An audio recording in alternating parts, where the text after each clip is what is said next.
Well, thank you everyone for joining us on a Saturday morning to talk about child protection. The response that we've gotten from this webinar has been incredibly encouraging. And so I just want to say a big thank you to everyone for expressing your interest and joining us on a Saturday morning and already engaging. Before we jump into this, we've already started having a real brief kind of discussion about where people are from on the chat. And we're going to be using the chat throughout the day today. Before I jump into the webinar, let me just do a brief introduction to what we're doing here. So we are going to be doing a webinar for the next 90 minutes that's very content heavy.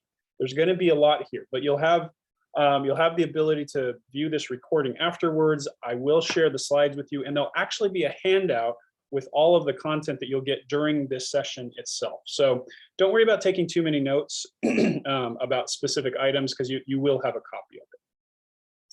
What we're doing today is we're presenting an overview of child protection in international schools. And I'll talk about the whys and the whats of this a little bit later on, and kind of the expectations that we kind of hope for you, I guess, hopes or expectations or intents for your schools as being a free resource to help schools get a better feel for kind of the scope of child protection in the school. But before I do that, this has been a really, really valuable partnership that we've done with IRCOS. And I'm like many of you, I've been involved with IRCOS for a very long time. And it's just really exciting to be working with such a wonderful organization and doing this with them in a way that is going to be beneficial to all of you, where we can just provide you a resource that's going to be something that will help guide some of your decision making going forward. This isn't the only one that we're doing, though. We have 4 webinars over the kind of fall term here for those of us in the Northern Hemisphere. So we're going to, and I'll get to that in just a minute, but I just want to say thank you to IRCOS for inviting us and for facilitating all of this. It's really been a great experience for us, and hopefully we'll give you some really good stuff here. So I am co-presenting today with my friend Chris Gould. And I'm going to let Chris introduce himself, and then I'll introduce myself. Okay, thanks, Matt, and good morning to everybody. Thank you for joining us. For those of you that I have not met previously, let me just say that it's a pleasure to meet you, and that my background is that I served in the British Police Force for just over 30 years, working mostly as a detective involved in major crime investigation. But my passion was involved in the work around child abuse cases, and I headed the child protection group for a number of years. So I finished my service there as a detective chief superintendent. But whilst I was serving, I actually had managed to acquire funding from the Home Office and the European Commission. And with that funding, undertook some research in various parts of the world, looking at children and young people who were being abused whilst engaged on educational, cultural, or language trips abroad. And as a result of that work, I founded an international children's charity based in the UK, where when I finished with the police, I became the CEO, in more recent times, the honorary vice president. That's largely because I migrated to Australia, as Matt said, in 2013, and set up my own safeguarding consultancy, the 112 Safeguarding.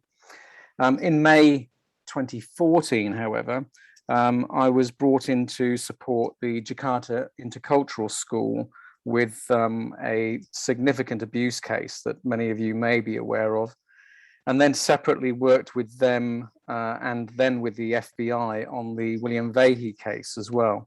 So since that time, back in early 2014, I've done nothing else other than working with international schools and expat communities across the globe.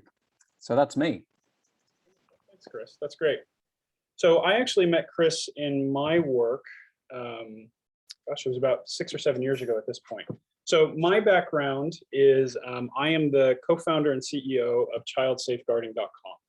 And let me give you a little background of where ChildSafeguarding.com came from, and I think you'll understand what has led us to the work that we're doing today.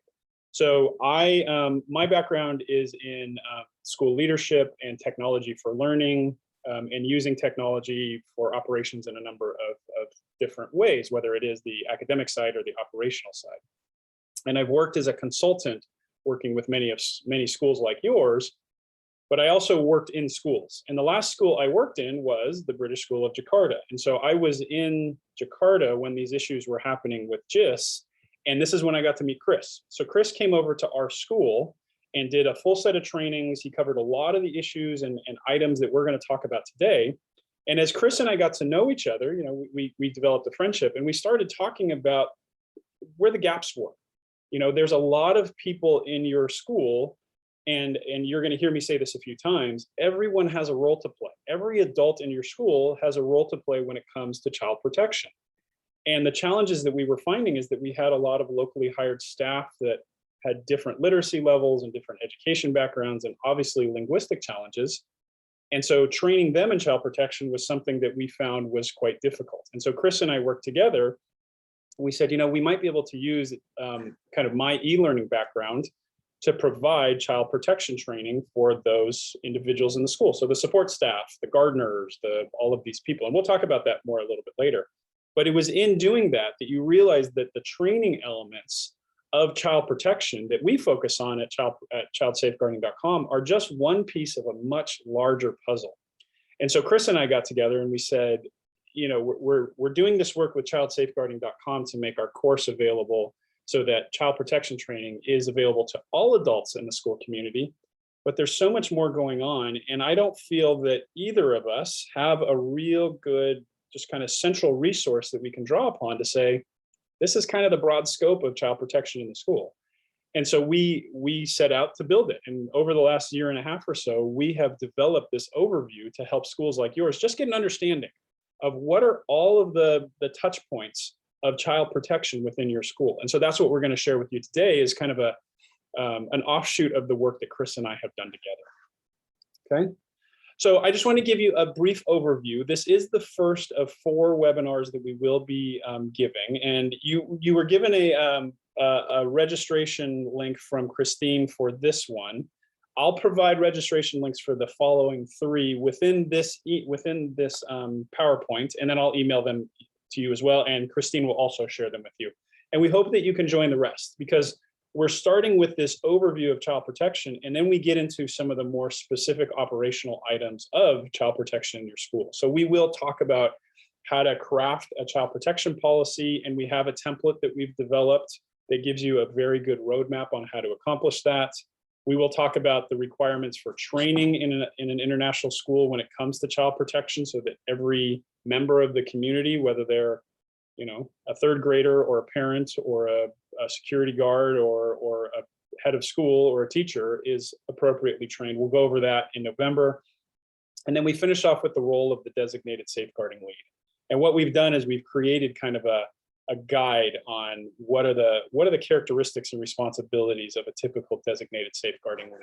And so those are ones that we've prepared for you. We hope you can join. Again, this is open to all IRCOS members because of this great relationship that we've developed with IRCOS. So yeah. And so I have a question here on the bottom. Will the recording be shared? Yes, it will. So at the end of this, you're going to receive a few things, which leads me to kind of our agenda and where things will go from here. So at the end of this call, what we'll do is we will share with you the recording, the slides, a little bit of other information on the other webinars. I will also share a certificate of attendance. And so I noticed that some of you have put various other names in your self-identification here, kind of your account. Whatever name we see on there is the one that's going to show up on the completion certificate, or on the attendance certificate. So if there's a specific name you want on the certificate, please change your name on your participant name.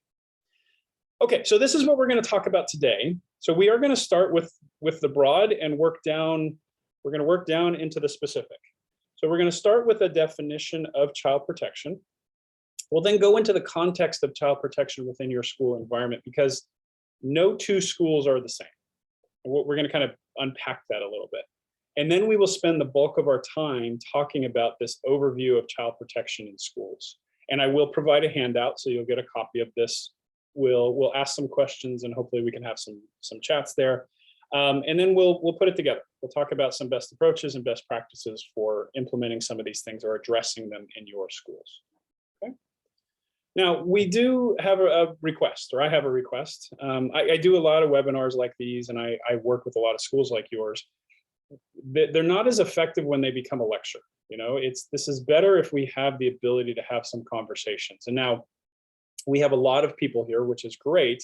But I'd love it if you participated. Now, we don't have a Q&A because we're doing a standard meeting, but we do have the chat. So if there are things that you want to talk about, you want to ask about, please put them in the chat. We can't really do the audio with this many people, but the chat is always available. So what I would appreciate is if you shared your thoughts, questions, opinions, bring things up that are questions for you, and Chris and I will address them here on air. So I've got the chat open right now, and we can all see it, or I can see it really well. And we can go from there to just to make sure that everybody gets their issues addressed or their questions addressed. Okay. And then one request that I have, I see that somebody is annotating on here. Can we please not do the annotation? That would be great. Just so that so other people aren't seeing marks on the screen. Thank you very much. Okay. So let's start with the big question. Chris and I work in a lot of schools. So childsafeguarding.com is being used in, I think the number is like 163 institutions across 23 countries. And Chris has worked in schools all over the world. And as you go through this level of working with different entities, you kind of realize that there is no unified understanding or definition of child protection. And so, what I would like us to do right now is just come up with a shared definition. And Chris and I have worked on this quite a bit. This is a hard thing for us to put a pin on because everybody has a different definition. And so this is the definition that we use. Child protection is the commitment and actions taken to protect children from abuse. So just think about that a little bit in the context of your own school. Does that align to how you're approaching child protection? Are you taking more of a safeguarding approach where you're looking at prevention of all harm? What does that mean for you? And the reason that this becomes so challenging, and maybe Chris will share a little bit more about this, is that there's a difference between the kind of functional definition of child protection that we have in our schools and the legal definitions you find in a lot of countries, specifically the UK.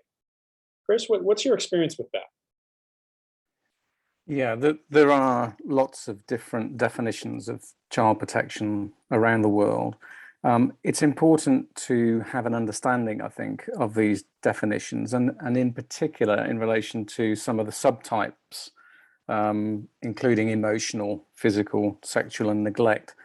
But the idea is to use the definitions to gauge or measure, if you like, if a child is in need of some form of protection.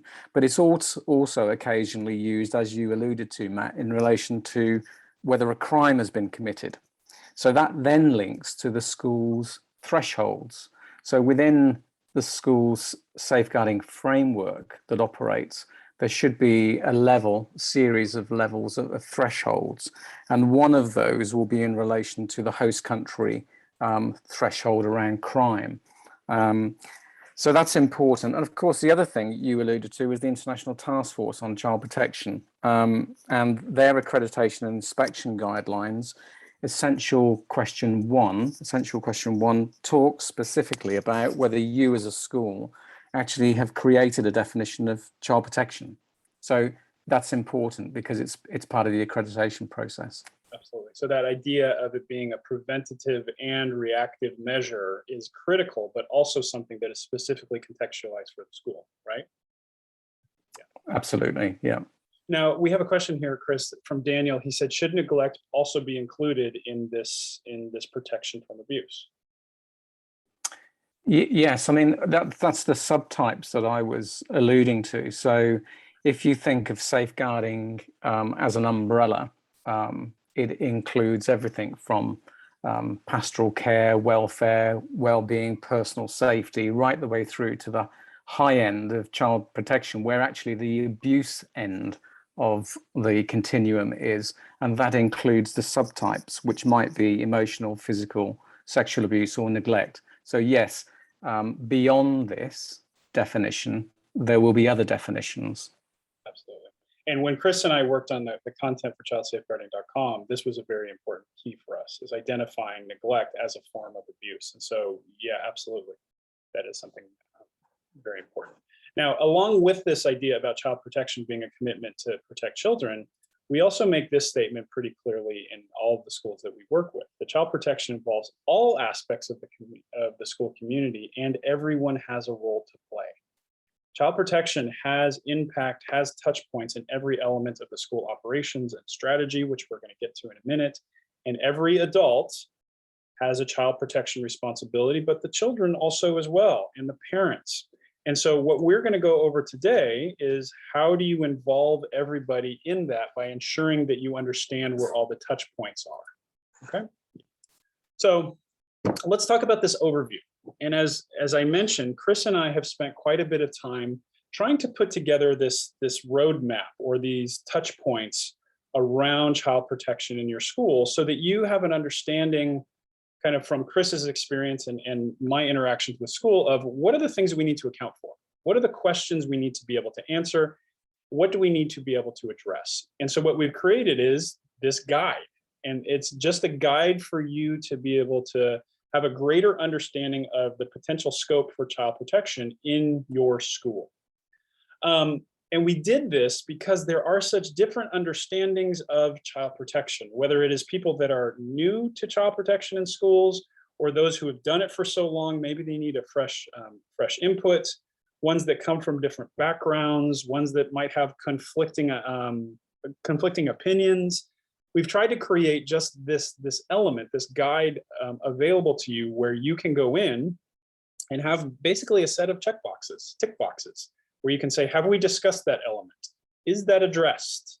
You know, this is going to come up in accreditation. We need to do that. It's our duty of care obligation to cover these things. Have we thought about this? And so that's the roadmap, or the guide that we've provided for you, where we do all of these touch points. And we have written it kind of for everybody. So this isn't designed for those schools that are really deep, far into the child protection journey, or even those that are brand new to it. It's for both, as a way of being able to have touch points and discussion points around, is child protection covered in our school? Now, when we talk about child protection, there are some influences that we need to address. And this is very important. We're going to do this at the beginning of every webinar, because this is critical. There are challenges around child protection as it comes to fruition within the strategy and operations in your school, that we need to be clear about. First is that there's a real heavy influence of culture.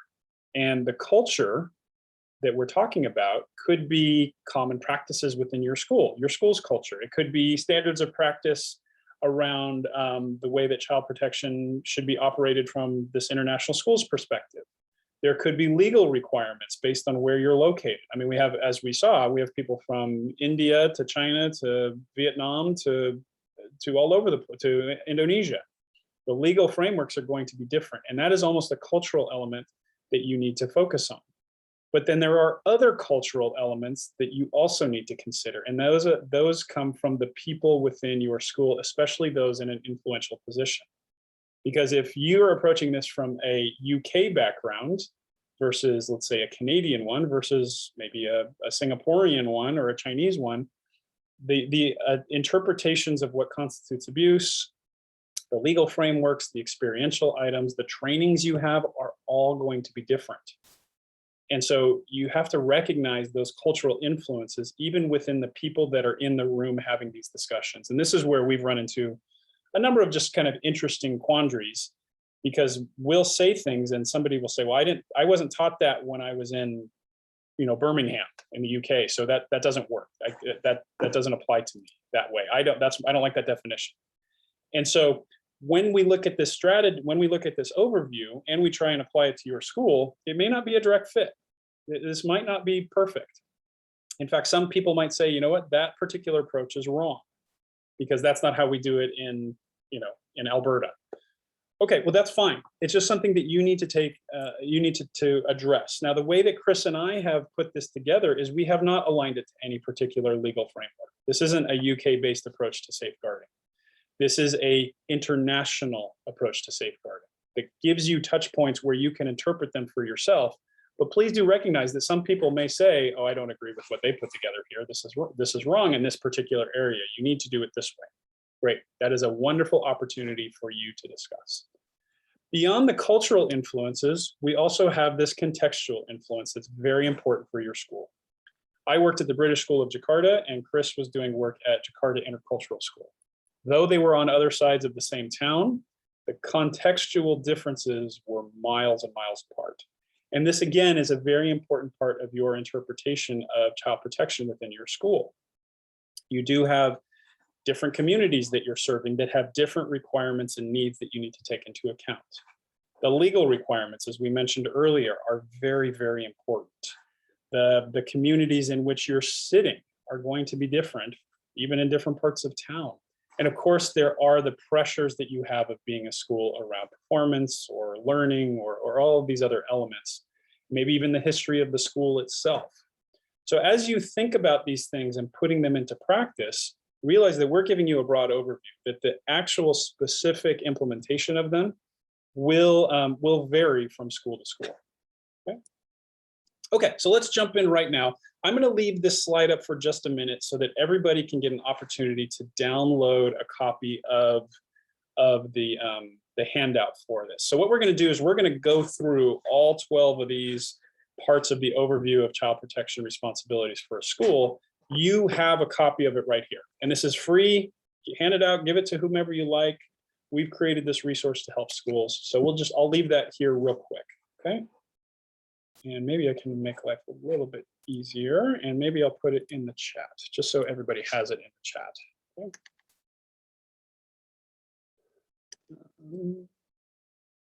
Sorry. Just type it out, /over. Okay. Great, so there's a link now in the chat if you want to click on that and download, and so I'll be able to move forward. So as you can see, what we've created here is a broad overview of child protection in a school. Everything from kind of the guiding factors of your child protection program in terms of language and roles and focus on students, down to documentation, people and the environment, and then even looking in the broader context. And so again, what I'll repeat, as I've said a few times, is as you look at this, think of these as items to account for, check boxes that you can go into and say, okay, we've covered that. If you are able to cover all of these, and when I say cover, I'm not saying, well, you need to have a specific training program available for this person, or you need to have your evaluation procedures completely mapped out. No, that's where you're aiming for. But you need to be able to say, we are addressing that. That is something in progress, or we're moving forward. If you're able to do all of these, then you meet the accreditation standards for all of the agencies that you mentioned before. So what we're going to do here is we're going to go through them. We're going to go through them in 4 groups. Okay, each one of these is a different group. And as we go through them, you'll notice, again, like I said, that there is a commonality between the groups. We have subcategories to talk about what do we mean by school culture? What are the documentation types that you need to focus on? How do we address local context and connections? And as you're thinking about this in your teams, just keep an eye on, are we addressing that? How do we address that? Is that something we should consider? Okay. All right, so let's jump in. Again, there's a lot of content here. We've got a good amount of content going forward. So please ask questions if you need to. We'll take a couple of breaks along the way just to make sure everybody can give their opinions about opinions about what's going on and how that applies to them. Yeah, please jump in on this chat. I have it open and we're happy to answer questions, and Chris and I will be here the whole time. Okay, so let's talk about the first set of categories. We are going to be talking about guidance. So the guiding categories or the guiding elements of child protection in your school kind of breaks down into 3 main categories.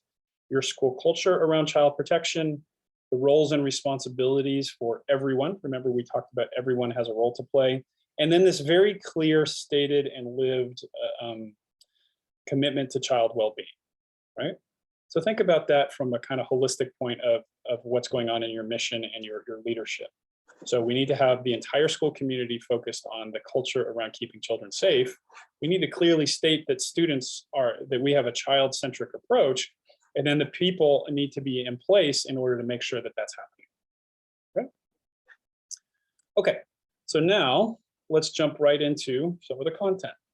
Okay, so school culture.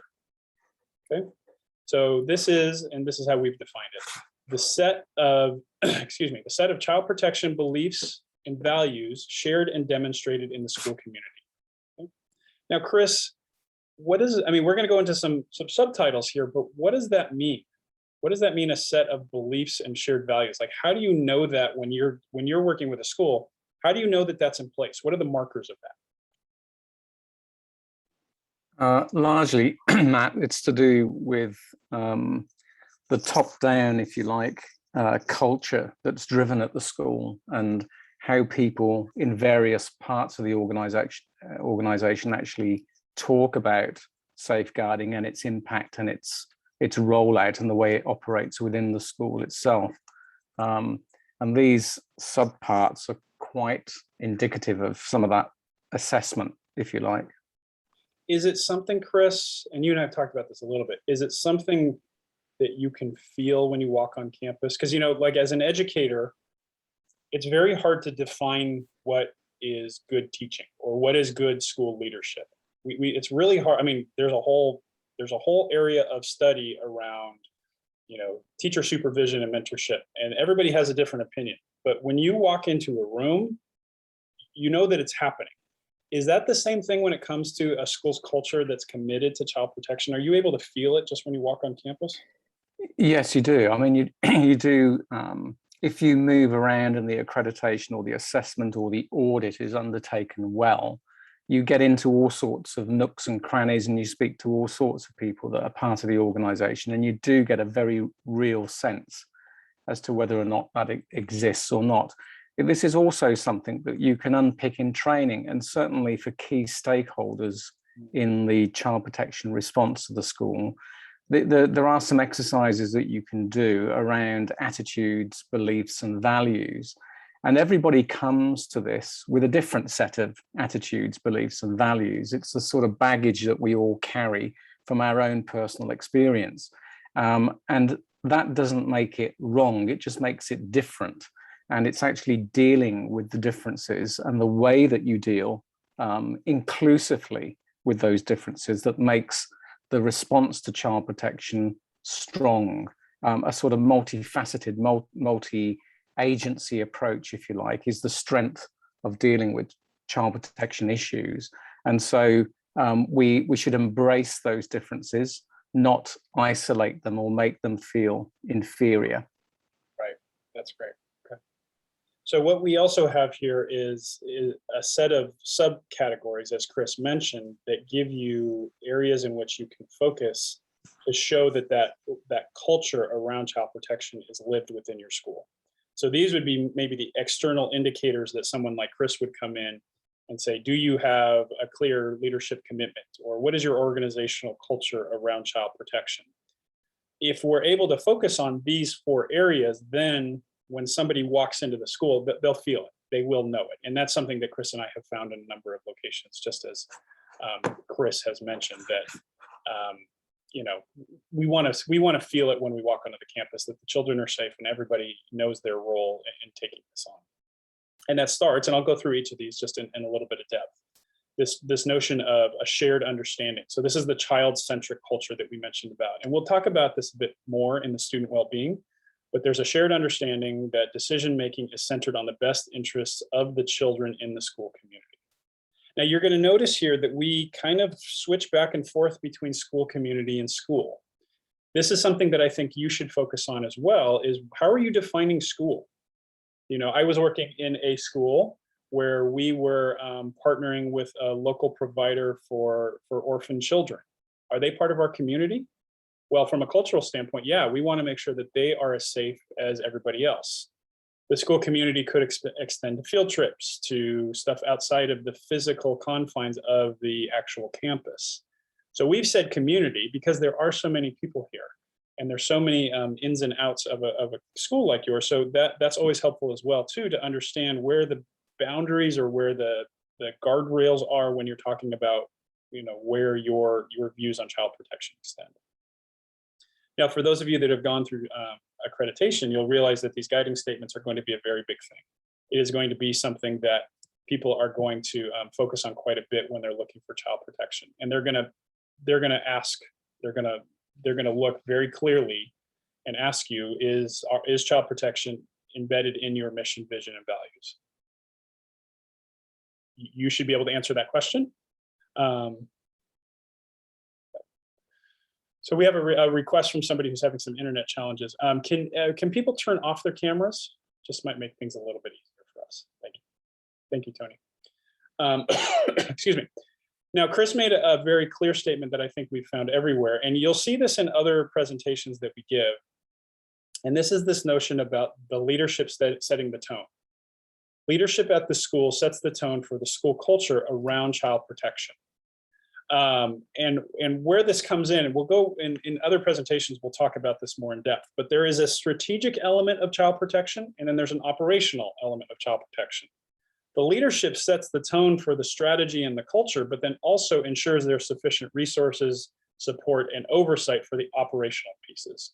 So the success or the impact of a child protection program really comes in that leadership commitment. And that leadership commitment then is lived by this organizational culture that is pervasive around the school community. So as you're looking around your school culture and looking for indicators of child protection, these are the 4 areas that we suggest. This overarching culture, clear guiding statements, an understanding from the leadership, and then this focus on organization. Okay, so let's move on to the next one. When we talk about that leadership commitment and making an impression on the school through allocation of resources and oversight, it does still suggest that there are some distinct roles and responsibilities for, as we've said, everyone in the school community, because everyone has a role to play. All adults in the school community have a role to play in child protection. It's about that simple. If you are an adult, whether you are a parent or a board of governor, the chair of the board, everyone has a role to play to keeping the children safe. And so what we've done here is we've broken that down. Now, Chris and I were talking about this again, there is even a term beyond, we say in kind of our context that everyone has a role to play, but Chris, you mentioned that there's a term that's floating around the child protection space. What was that? Like everyone has a responsibility, or child protection is everyone's responsibility? What was that real clear? It's effectively just that. It's that child protection is everybody's responsibility, and it doesn't just land on the doorstep of the DSL at the school or whoever has that responsibility. You can't do this job on your own. You need the support of the whole community to do this.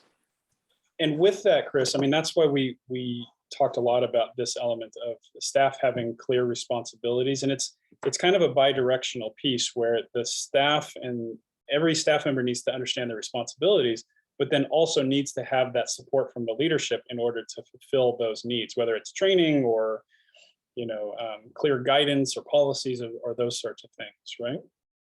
So that's yeah, absolutely right. It's, I mean, there's a duty of care, of course, that sits not just with the organization. The duty of care actually sits with the individuals as well. So it's really important that, everybody recognizes that they have a duty of care there, but also that the organization as a body supports those key safeguarding stakeholders.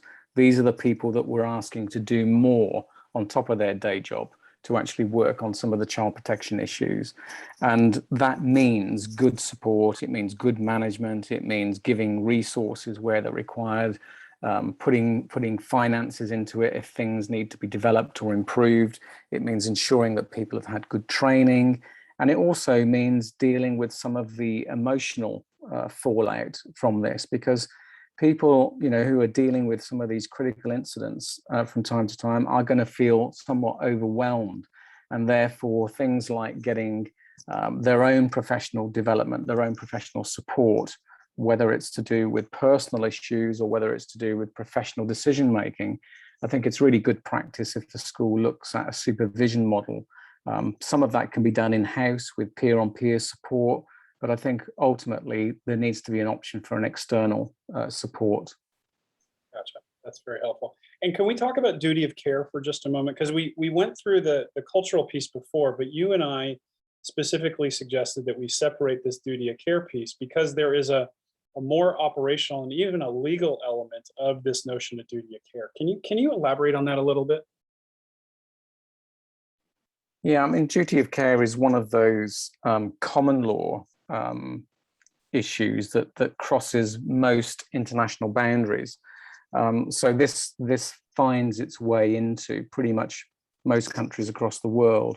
I mean, it's based on the civil legislation around negligence, but the fact of the matter is that general legal duty is on all individuals where this duty of care operates, and the organizations in the terms of actually avoiding injury to those persons or people that you're actually looking after, in this case the children.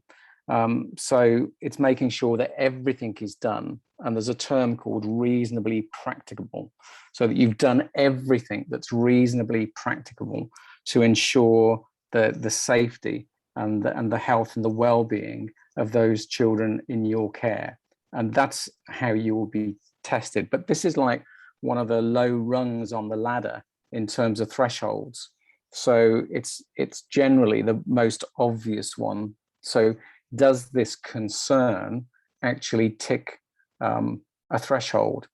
So in other words, does this concern about this child in this class that we've now got in front of us actually become our responsibility? Is it our responsibility? And if it fits the duty of care model, then of course it is, and you are then required to take action. Great. So, and I think that's the big word there, right? Because within the cultural element, that's the lived beliefs and the lived experiences of child protection, but duty of care talks about requirements and obligations. So it's important for schools to understand the difference there as they're doing their own planning, that you have not only the cultural elements, but there will be specific obligations that you need to take, and you need to unpack that for your school. We've talked about the staff responsibilities. Everyone has a role to play, or as Chris said, that child protection is everyone's responsibility. It is important to have operational elements beyond kind of these strategic or cultural ones. So having responsibility holders, and it might be one based on the size of your school. It could be multiple ones. They have different names: designated safeguarding lead, designated child protection officer. But having somebody that has oversight over how the school is approaching child protection is key, and that's different than the strategic elements. We go over that more in one of our later webinars, but that's very important. And then, child protection does require many different specialists to be involved. And so how have you defined the need for medical staff or counselors or other operational people monitoring CCTVs? Those roles are also very important within the operations of child protection. So having that clarified is really helpful for your school.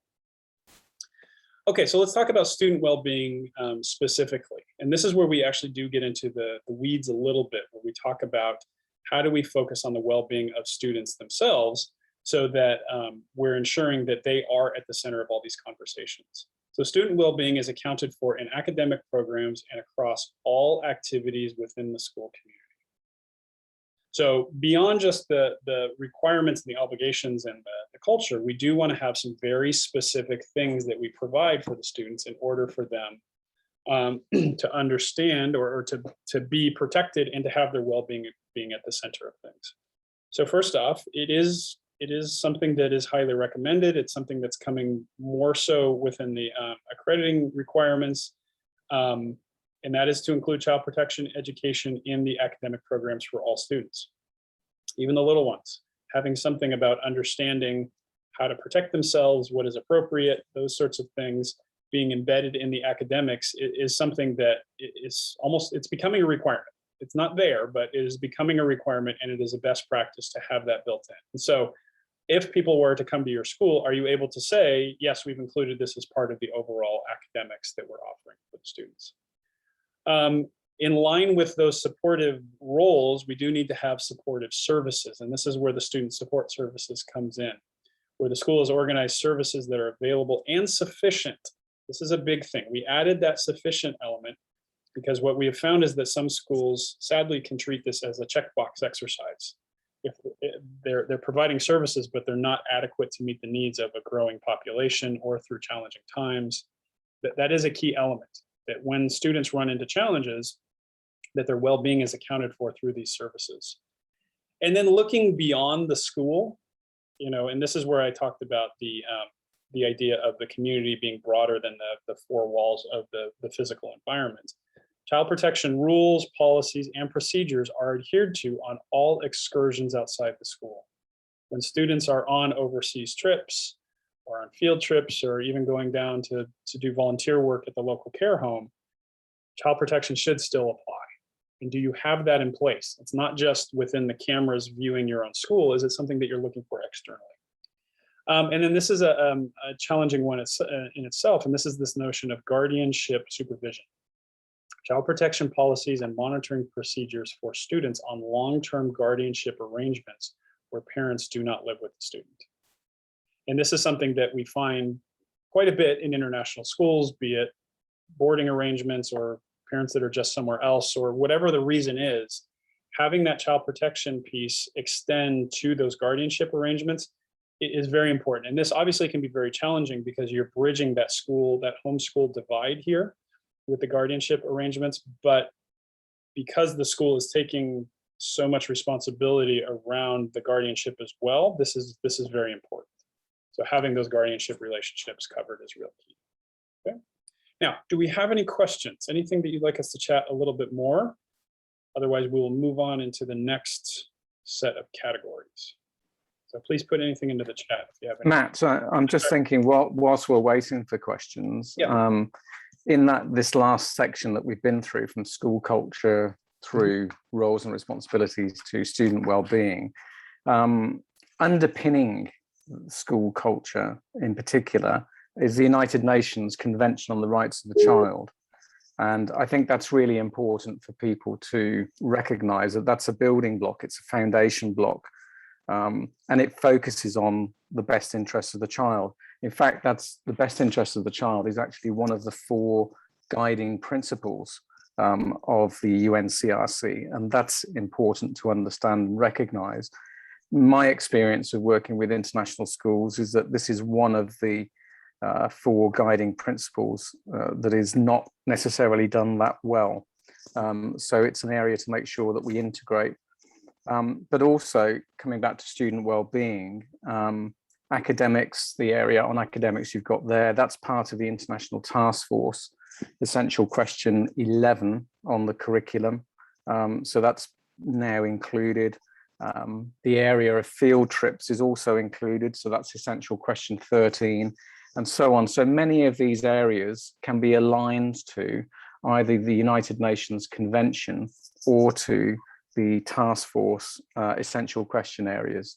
Yeah, we have two questions about guardianship, and I'd like to hold off on those because we have a lot of other content to go through. So maybe we can connect with you towards the end of the presentation, or Chris can work with you directly on answering those questions, Nada and Daniel. Yeah, and then we have a third one. There's a bunch of questions around guardianship. So I think maybe that's something that we can address a little bit later on, or we can just stay on afterwards to answer those questions.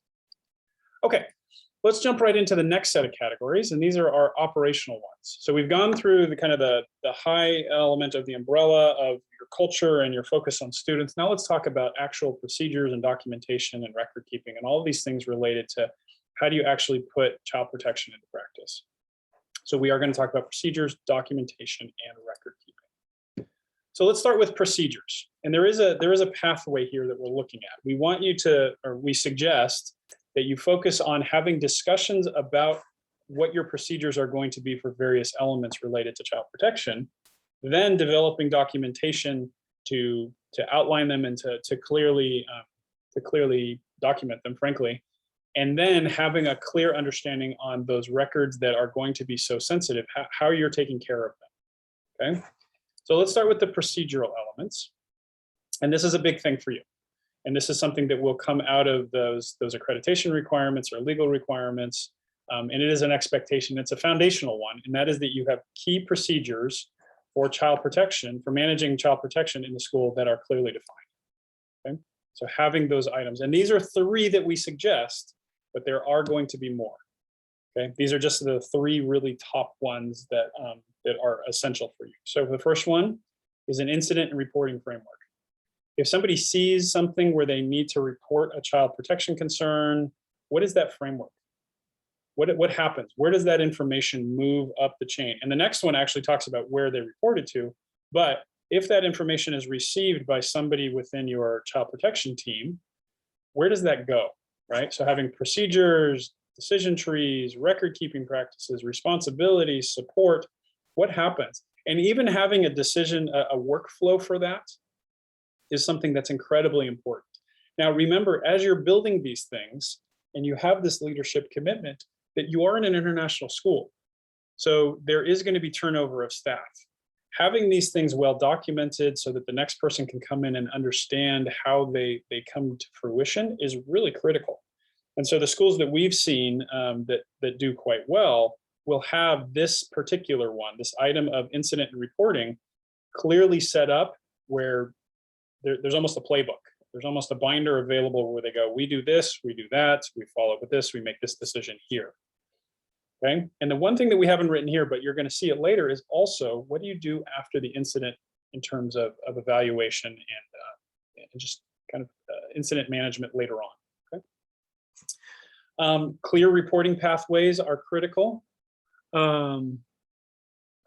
Oh, there's an interesting question that Declan has asked, and I think this is something that you'll have to ask IRCOS specifically, but what Declan has asked is, can IRCOS be involved with international schools by mandating child protection policy and training for staff be in place with proof of staff training, for example? I think that's a question that you should ask the IRCOS directly. I think we all have some opinions, but that's a great question. Okay. In terms of the reporting, this is the big thing for that everyone has a role to play. Beyond protecting children and acting appropriately, we really want every pair of eyes in the school community to be reporting on things that cause them concern. We don't want every human being to be a child protection expert. We want them to be a CCTV. But in order for that to work, you have to have clear reporting pathways so that the channels and procedures and personnel know what to do if they have a concern. This is part of why we created childsafeguarding.com, so we could teach people in multiple languages how to do that. And then a very clear communications plan is important in order to disseminate information, specifically around timing and content and channels where you can share information about child protection incidents or even just general child protection information. These are procedures that are very important in setting up your kind of evergreen child protection programs. Okay, let's move on to documentation. So child protection information is well documented and readily available to members of the school community. And that's a big thing here, that everybody, so this is part of that lived experience for child protection. It's well documented, people know where to get it, and it is available publicly. All right. So we've broken this down into 3 areas, one around resourcing, one around policies, which we'll go into a little bit more depth, and then one around internal and external communications. So the information, how we use it, and how we talk about it. Okay. So publicly available child protection resources and policies are accessible to the school community, typically through the school's website. And this is one that I think kind of leads into the next around the policies that can be challenging. What are you, and Declan kind of made this clear himself around asking for, having child protection policies publicly available as part of IRCOS membership. It is something that we highly recommend, that the school's commitment to child protection be something that people can see, understanding how to make reports, understanding the policies and procedural requirements for members of the school community is something that should be publicly available. And that just creates a greater community of understanding that student well-being and that duty of care. Appropriate and sufficient policies are in place to govern child protection in the school community. And Chris, we've spent a lot of time building out this template for a child protection policy, which we're going to do in the next webinar. But that's not the only policy, is it? There are quite a few other policies that are tangentially connected, or, right? I mean, there's a number of things that get here. that they excuse me, that are included here that Absolutely. Yeah. they need to consider. Without kind of exhausting this list, what are just some areas of policies that schools might want to consider as they're looking at their overall child protection program? Well, I mean, obviously the priority one is the safeguarding or child protection policy. But some of the other emerging important ones would be, depending on which part of the world you are, would be things like your recruitment policy, that links into this area that we're just talking about, but safer recruitment. It also would be relevant around things like peer-on-peer abuse. And we know that peer-on-peer abuse policies would include things like sexting. It would include issues around anti-bullying, harmful behaviors, and so on. So you'd also be looking at whistleblowing procedures. You'd be looking at a whole range. So, I mean, the list is fairly endless. But I think what you have to do as an organization is actually have a look at what potentially is relevant to you as an organization, whether corporal punishment in particular is something that is relevant, and then design your policies and procedures or even protocols in some aspects of this complex work to make sure that you've got things in place to deal with it. So Michael asks a really good question here, and I have a very clear answer on it, but I'd love for you to chime in. He says, is making the policy public facing a method of deterrence? Yeah, absolutely. And that was a good pickup there by Michael. You know, one of the, I've worked with and investigated and interviewed so many sex offenders and predatory pedophiles over the years. What you start to learn about their behavior is what actually effectively, excuse the language, turns them on and what turns them away. And that's quite essential when you're actually looking at a preventative model. So one of the important things is to provide touch points throughout the process of your business end to end, where there are either subliminal or indirect messages that make it very clear to potential predatory offenders in particular that this is not a place where you can come to and get away with offending against children. And so that's one of the benefits of actually publicizing in an outward facing fashion some of your mission, vision, values statements, particularly if they include aspects of what you as an organization think and what your ethics and morals are around safeguarding and looking after children and the duty of care that you have. And then when you start putting things like your procedures or your policy online as well, when someone is investigating you as a potential place because you're advertising for staff or whatever it may be, or even families, you know, when families are looking to bring their children to you, if they are an offending family, avoiding conflict from another country or from another location, you know, they will be very sensitive to how you may react to their child presenting with certain conditions as and when they come into school. And if they see you as a high risk, then there's a chance that they'll probably go somewhere else. Now, at this stage, I mean, I don't want them to go anywhere. I want them to be dealt with. Sorry, I want to keep moving on. I'm just really conscious of time. I'm sorry to interrupt, but you're kind of alluding to this next piece, and maybe we can jump right into that and talk about these external and internal communications, because that's exactly what you're discussing, right? That the school has timely communications and are making them available both to the internal elements of the community, but then also people looking externally, right? I mean, that's what you've been saying right now around connecting with potential families and making this a deterrent is an essential element of this documentation piece. Correct? Absolutely. Yeah, I mean, good reporting, recording procedures, you know, protective frameworks that deal with concerns and disclosures. Yeah, and having a skilled team that are capable of dealing with any internal inquiry. So good communication at all those levels. So beyond that, because you're going to be dealing with critical personal information and incidents, and you want to have an evergreen system of child protection information and reporting, it is important that your record keeping is robust. And so what we say is that adequate systems are used by the school to maintain and provide appropriate access to child protection records. Now, embedded in this, that we'll talk about more when we talk about our child protection policies, is this notion about access and confidentiality. We don't have a ton of that here, but having a real clear statement around child protection access and confidentiality is critical, and making that understood within the community is vital. So we broke this down into 3 areas, just to make it very clear to you. One of them is we do recommend that you have a child protection recording system. And there are some off-the-shelf ones out there, you can build your own, but there does need to be a system that maintains and manages child protection information within the school. And this is where we're separating the people from the data, okay? And again, I would do some investigation on how best to achieve that, and whether yours is robust enough to meet your needs and has the access limitations or capabilities in place in order for the people who need to get into there to be the only ones that can't get into there. Having an incident reporting system aligns with that incident and reporting framework. There needs to be a system that underpins that to make sure that the process is moving forward appropriately. And this includes both information management and communication. So there needs to be a system in place that allows you to record those, because we really don't know from the point of reporting where this is going to go.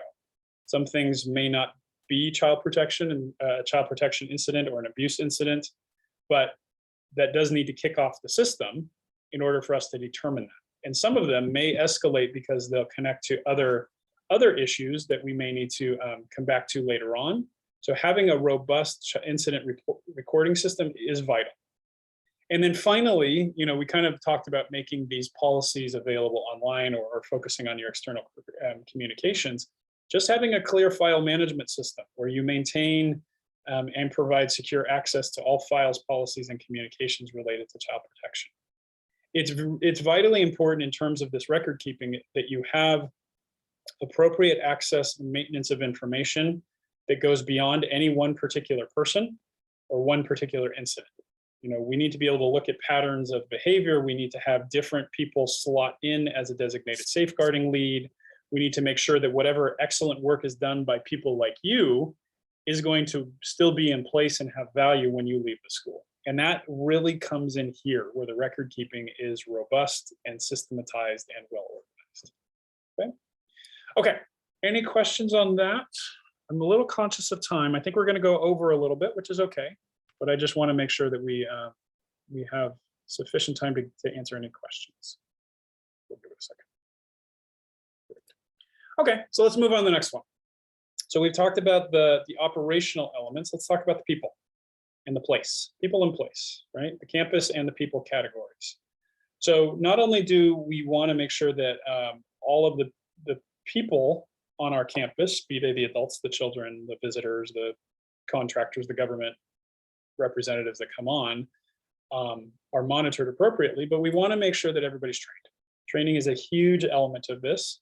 And then beyond the training, we want to make sure that the environment is safe. And you're going to notice here that when we get to environmental security, there are more categories there than there are anywhere else, because making the environment secure for children is a large undertaking. Okay, so let's talk about personnel oversight. And you're going to hear some words in here that you've probably run into in your research around child protection, like safer recruitment, record keeping, monitoring, those sorts of things. And the reason that Chris and I focused on this quite a bit and gave it a lot of meat was that we found that within the child protection space, there's a lot of really good work being done around background checks and around recruitment processes, but there wasn't a good overview on what we meant by monitoring. And a lot of things were slipping through the cracks once the person was already on site. And so what we've done here is kind of given you 3 clear categories to make sure that people are not only appropriately trained, but then they're monitored while they are on campus, and records are kept on them should they leave the campus, leave the school. So here are the big things: all staff, vendors, and volunteers. So we're not just including the people that are employed by us, we're also including those that are externally connected,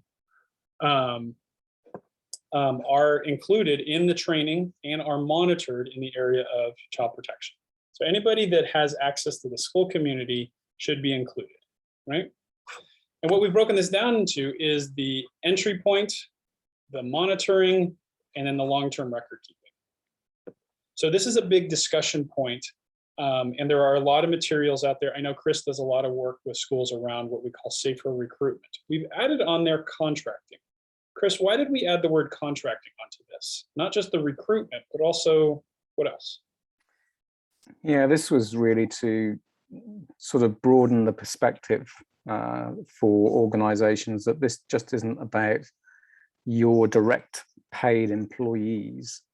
This is also about those organizations that you're effectively subcontracting to come in, because of the importance of their visibility on site, and also the importance of the recognizing the risks depending on whether they have unsupervised access to children, or whether in fact they have unsupervised access to certain sites where there are potential hotspots or risks for engagement with children. So that's why we included that as a title. Right. And when we've talked about that, there's a lot of work around background checks. And I think what we're finding is that schools are starting to be better at including child protection in their recruitment and hiring processes, but they might not be as strong on doing this with those contracted employees and making it part of the contracts. Is that something that you're seeing? Yes, that's right. And I think there needs to be more vigilance around that particular area.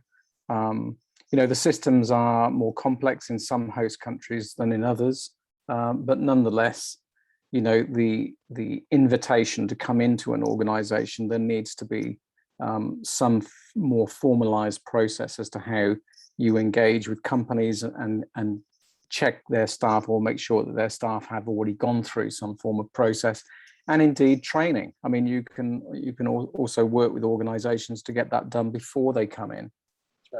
That's right. Now, one of the challenges that I think we've run into and we've over relied on is this notion of background checking. Background checking is an important part of this process, but there are some major holes in the background checking screening process. That it needs to be done, and I'm going to skip over this one, but once employees or volunteers are part of the community, they do still need to be consistently monitored. A background check will put up severe red flags that will make them very clear that they're not appropriate to be on campus, but it's not going to be a clear 100% indicator of future activities or performance or behavior. And that's why child protection monitoring is critical for everybody. And so having policies and procedures and systems in place to consistently monitor people's behavior is critical. And then we also added this notion of giving feedback when appropriate. There's often a worry within the child protection space that we're going to find abusers all over the place and we need to stop them. That's true, that is a possibility. But when it comes to adult behavior around children, there are a lot of other factors, including cultural elements, experiences with one's own family. And so there can be inappropriate behaviors that don't go all the way to the level of abuse. And so giving feedback to employees that are making those sorts of cultural mistakes is also critical for the school to ensure that things don't escalate and people understand what the appropriate behavior is around school. And that's part of the monitoring process, is understanding that scope of potential actions and taking action for them as those things come up.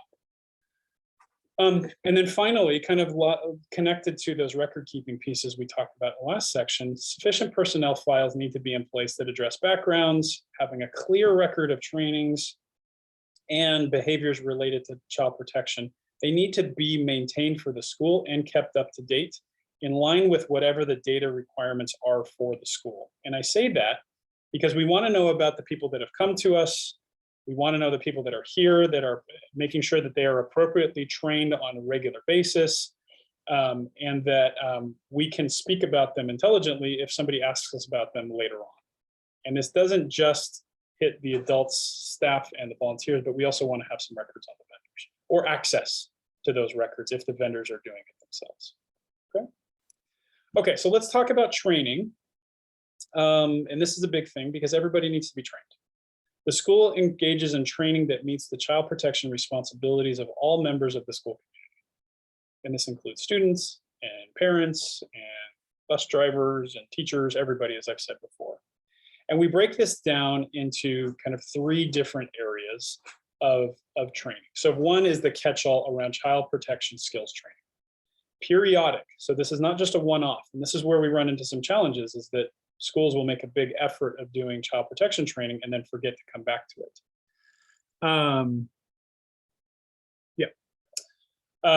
Periodic training is provided that ensures all adults in the school community are up to date on child protection. Now, this is obviously where childsafeguarding.com comes in for your learners that have needs in other languages, and we'll show that in just a minute. I'll go to that in a second. 1 second, Jenny, and I'll answer that question. But then also doing level 1, level 2, level 3 training as appropriate for teachers and leaders, having something in place to help parents, and then including this in your academics for the school itself. And we're going to do an entire session on child protection training in November. That's our 3rd webinar. But beyond that, as we talk about those higher level trainings, there are specific specialist trainings that are valuable and almost required, I would say, for those that hold key responsibilities. Just giving somebody a level 1 training and then asking them to be a designated safeguarding lead is not a recipe for success. So engaging in those specialist trainings are critical. The last piece that we include here is connecting to the local context, because a lot of the trainings that are offered, including the ones that we offer, are generic. We're talking about those common standards of practice, but there will be requirements for not only the local context of your school or the regulation and laws of the government you're in, but also the needs of a particular position. And so the way that we describe this at childsafeguarding.com is that we're giving universal instruction, but what a bus driver is going to see versus a cleaner is going to be different. So having that ability to talk to specific position holders about how child protection is contextually specific to their job is also something that is very valuable and a best practice when you're looking at training. So Jenny asked the question, she said, what are people using to keep records? Hard files or web-based electronic, both background info and training. I'm going to give a brief answer on that. Maybe Chris can give a brief answer. I am worried about time. We have another section to get through, but might be helpful if people put their responses into the chat. What are you doing for your child protection trainings? Or not trainings, record keeping. That would be really interesting for us to see that in the chat. What we have found is, or what I have found, and correct me here, Chris, is that it is varied. A number of schools are doing electronic versions. Some are still doing paper to ensure confidentiality. And both of them come with pros and cons in terms of security. In terms of the electronic ones, having a robust set of access requirements and organizational structures is key, because they can get daunting and disorganized very fast if you just have a folder on Google or Office 365 where you're putting documents into. Are there other things you want to say about that, Chris? Yeah, you're right that the picture is a mixed bag, and hard copies versus electronic. There are a number of different electronic commercial products available out there globally. If people aren't aware of that, then just send me an email and I'll send you details of those organizations. But they're more than just, many of these nowadays are more than just keeping a record of the concern or indeed the incident or the disclosure. They go much further into the sort of data capture in terms of what happens next. They keep the chronologies, which is one of the key weaknesses in my experience of schools managing this stuff, but it actually does the chronology for you as long as you're putting the data in. So I would, encourage people to look to see what's available. That's a very important thing. Yeah, thank you for bringing that up. So not only understanding what happened, but when, and understanding the relation between them. We have a question about child protection training for students. And I don't want to go too in depth here because I know that this could probably be its own presentation, but what are some best approaches, Chris, for including child protection training to help students recognize incidents or best practices, or to help protect themselves in terms of, within the curriculum? Yeah, this is This is potentially a complex answer, but in very brief terms, if you think of this as part of the curriculum program, then actually what we should be looking to expose students to from kindergarten right the way through to year 12, age appropriate safeguarding related input. And it can vary in the content in terms of what we're talking to them about, and it certainly needs to be age appropriate. There are lots and lots and lots of programs out there. What I would say, without going into too much detail here, is that what is important is that whatever programs that you select, ensure that those programs have been accredited and at some level have been evaluated rigorously by academics, with a view to getting recognition that these programs have long-term benefits to students. There are lots of programs which don't come out of academic scrutiny very well. So it's showing that those programs aren't particularly useful in the longer term. So it's really important that you've got some good material that has some longevity to it in terms of students understanding and carrying it forward. That's great. Thank you. Okay, now let's talk about your campus. And what we've done here, and there's been so Lindsay and Sarah have had some discussions about a specific product, if you want to join in the conversation on the chat. Let's talk about environmental security. And this is the kind of the physical security elements that we recommend that you focus on. This is probably not an exhaustive list.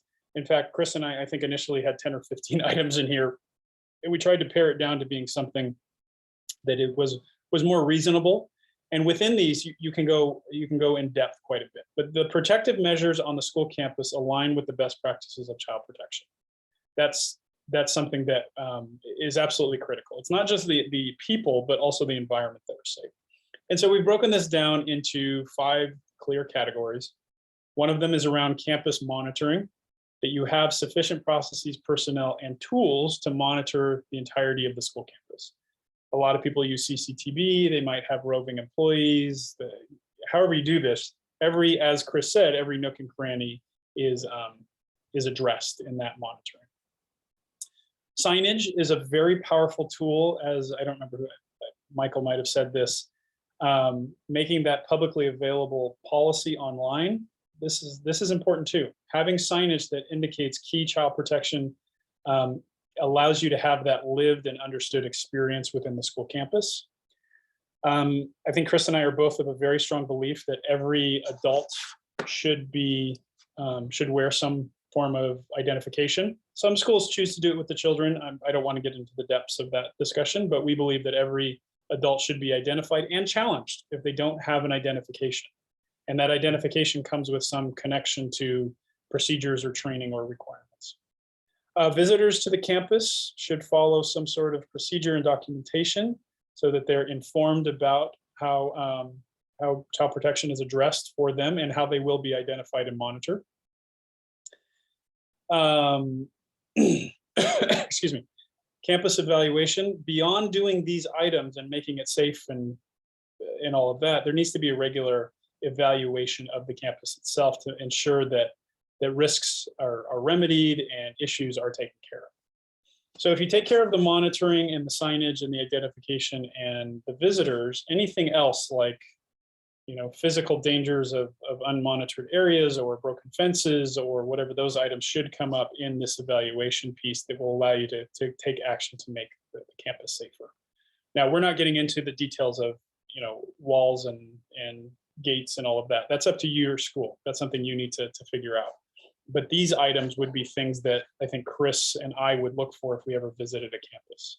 Is it clear? Is it clear that people are being monitored and the signs are there? Am I being able to ask for identification? I'll tell you a little secret here. And I'll answer some of these questions on the chat here in just a second. That when we go out to schools prior to the pandemic, we would always go to the gate and do our visitation piece. The very first thing that all of us that we do is we flip the visitor badge over to see if there's any indication about child protection responsibilities or requirements. That's something that we're looking for. And my understanding is that some of the accrediting agencies are starting to do this as well. So that might be something you want to consider within your visitor procedures is to have not only a document or some way of educating them, but have them available on those badges. That goes a very long way. Great. So Catherine is having some more discussion here about body safety and things to work with students. And from what Chris and I have been talking about in the past, we may need to do an entire webinar on child protection training for students. So that might come up for us as well. Okay, let's move into the last category. Thank you for the good discussions there. So everything we've been talking about up to this point has been within the community or the physical space or the personnel of the school. But there are so many valuable things to connect to the broader range of resources and kind of extensions to the school that we also wanted to include, because there's a lot of value in connecting to these things in terms of making sure that your programs are robust and evergreen, but then also having supportive mechanisms from experts that are not within your community. Okay? So we're going to talk about 3 items that are kind of the extension categories of things to focus on. And the first one is really looking in your local community and understanding what's available. So knowledge, resources, and relationships are used to understand the local conditions of child protection and student well-being. What happens in Manila is going to be different than Jakarta and Singapore and Mumbai. Everything's going to be different. And it's going to be different in 3 different areas.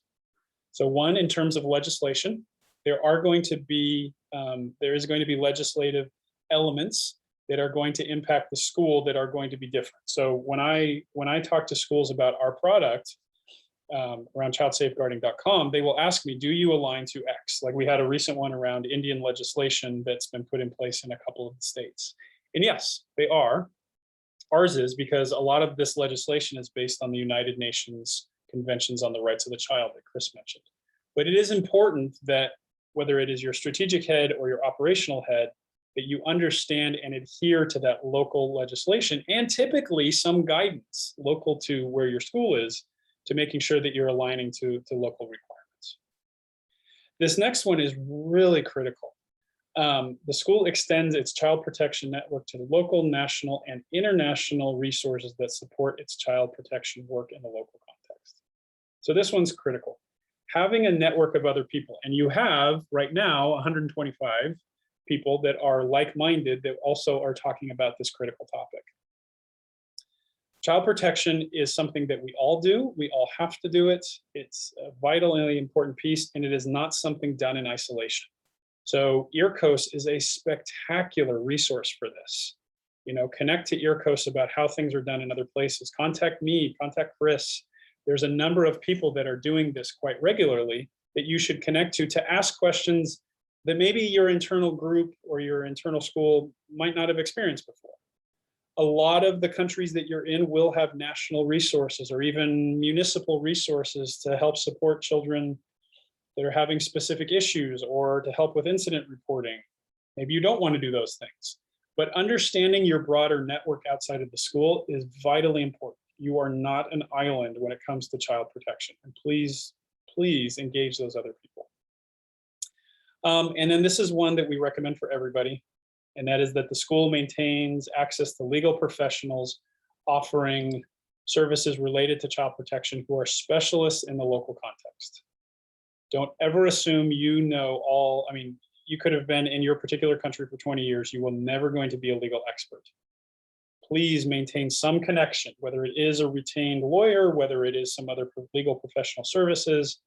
Having somebody that can help you navigate the local context when it comes to legal issues and child protection in your local context is a vital resource to have. Okay, other external resources. And this is kind of connecting to what I mentioned before about connecting to other schools. So the school maintains access to resources and services outside of the school community to support and enhance child protection. Okay? And we've broken this up into just some easy categories that will be able to, subcategories that will help you kind of guide your view on looking externally. Now, who does this? This is typically the designated safeguarding lead will maintain these connections or be the main point of contact to ensure that these things are done or are connected to. So the first one we focus on are child protection resources. The school maintains access to external child protection resources. such as professionals like Chris, knowledge bases that are provided through other schools or other resources, which help the school stay up to date with child protection. And this is also, connections to other professionals, which we're going to talk about a little bit later, or connecting to IRCOS. There are regional child protection groups that you can join. They're vitally important. I would very much recommend you join them, or have somebody on site join them, and then maintain that relationship when that person leaves. Crisis management. So the school maintains access to crisis management professionals who can be activated if needed. This could be in terms of an incident, could be related to emotional items that Chris was mentioning earlier around people's involvement with child protection reporting. And I know that a lot of our schools have counselors, but sometimes we need more. And having people that can identify the needs of crisis, like Chris was activated as a crisis manager in the GIST case. So sometimes it is even just helping out with process and procedure to deal with kind of a larger incident, or to fix, or not fix, to address other things beyond just student needs. Having those resources available and people to contact is critical. And so this is something that Chris does, and there are a number of other people that are available for that in this region. Professional support and supervision. And this is something that we talk about most specifically to like the designated safeguarding lead. Okay? The school establishes relationships with child protection professionals to support and offer supervision of child protection in the school community. So it is helpful to have that external expert or that external consultant come in and offer advice and help. And I'll let Chris kind of talk about that more in a second. But your designated safeguarding lead is going to have a lot of responsibility around making sure that all of this work is being done and is being supervised appropriately, and there's oversight in the school. But who do they go to for mentorship and professional advice and those sort of supervisions outside of the school? Because the head of school will understand the cultural elements, but there are some nuances around child protection that the DSL probably needs to be able to ask a knowledgeable person, and having that resource available can be vitally important. Chris, can you expand on that a little bit? Because I know these are services that you've offered and you've done a lot of work with schools.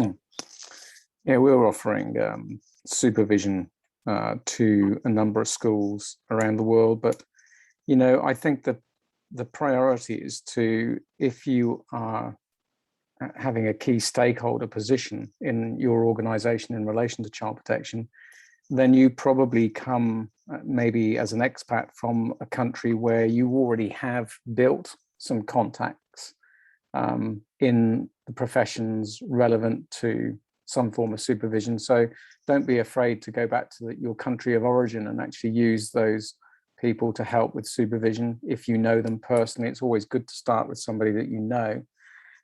If you don't know anybody, then you can always start looking at your host country locally and see what facilities are available, what support is available external from the organization. And if that's no good, look to other professionals that can signpost you towards those sorts of people, because they do exist. And they, you don't have to use them every week. You can pick them up, just when there's a crisis, or you can pick them up annually. It just doesn't, as what suits you as an individual. Yeah, that's great. Again, I mean, the big piece here is do not work in isolation. Child protection, it works best when you get the support that you need professionally, whether it's from internal resources, local resources, or professional resources. But we also recommend pretty highly that you have sufficient insurance to cover the school to address child protection needs. And that will vary from school to school. Okay, the last piece that we cover could arguably be one of the most important, especially in the current climate, because what we have found is over the last several years, schools have taken a real focus on child protection. They've put policies in place, they've done trainings, and they've done amazing work, but they haven't kept that spirit alive. That it's kind of been a tick box exercise where we've done it, we're good, we can move on. The problem is that these things become very stale, that there needs to be some level of review and assessment and continual growth of your child protection program. So we've put in this evaluation section to kind of help you recognize that. So we say the school regularly evaluates conditions, incidents, and elements of child protection and takes action to remedy identified risks. And this really comes in three different areas. Number one, that there are regular reviews of the child protection implementation, operations, and strategy at the school on a regular basis. And I think what Chris and I would recommend is that you almost schedule it. You know, that within the policy, there is a forced review of the policy every X number of months or X number of years. That you might have a task force of child protection that meets on a regular basis. That you know that you need to have somebody come in and do a generic audit every once in a while or some sort of review. That will keep the child protection provision at the school fresh and not let it slip off the radar, which is typically when an incident will occur, major incident, because you haven't focused on this for quite a while. Doing some level of risk assessment is very important, and this can be done across the school with involvement of the operations folks, teachers, but the school maintains processes and resources to assess child protection risk. That this assessment of risk is very important. And then lastly, this is something that Chris recommends very heavily, and we've made sure to put it in here, is if you do have an incident, have a process to do an inquiry on that incident. What went well, what went wrong, you know, take a step back and look at those things so that you can avoid them in the future and improve your processes and make sure that the responses are appropriate. Okay. Now we have gotten to the end of time, but I'm going to continue on here. I understand if people will have to leave. We've got a few reviews and some best practices. We will continue this recording. So if you do have to leave, don't worry, you'll have access to it later, but we're just going to keep going on here. Okay.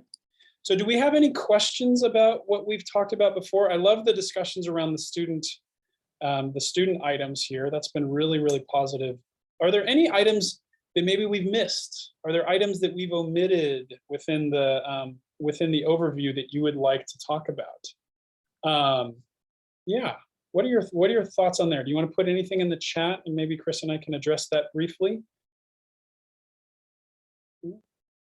So as you can see, we really tried to take an overall view of child protection in the school from those guiding elements down to how do you record and have people working within the school to monitoring the people themselves and then making sure you're looking internal and external to the school. Okay, so we still have questions around the guardianship stuff. So we'll save that for the end. That's great.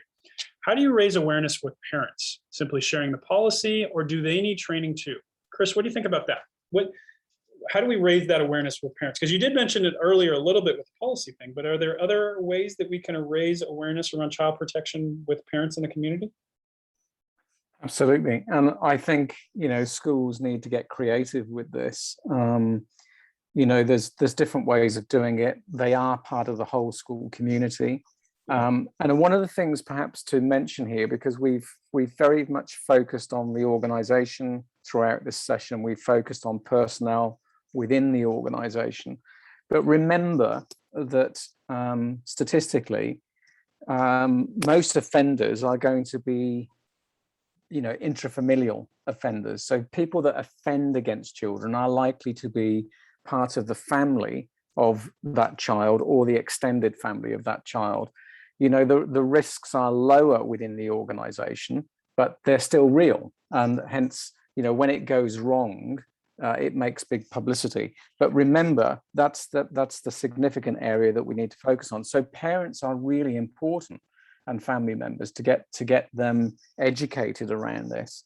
So, you know, be creative, think of maybe producing some videos, sending newsletters, bringing them in for different training sessions, engaging them, you know, even at parents' evenings with, which is sometimes a more focused activity for something else, but you can actually pass out information to many more parents there than you can when you invite them in for sessions. But yeah, try lots of different techniques. I think along with that too, Chris, that you and I have talked about and has been some of the basis for what we did with the course that we built, childsafeparenting.com, is not only are parents a critical element, but they're also varied in their involvement within the school or even within, you know, parenting their children.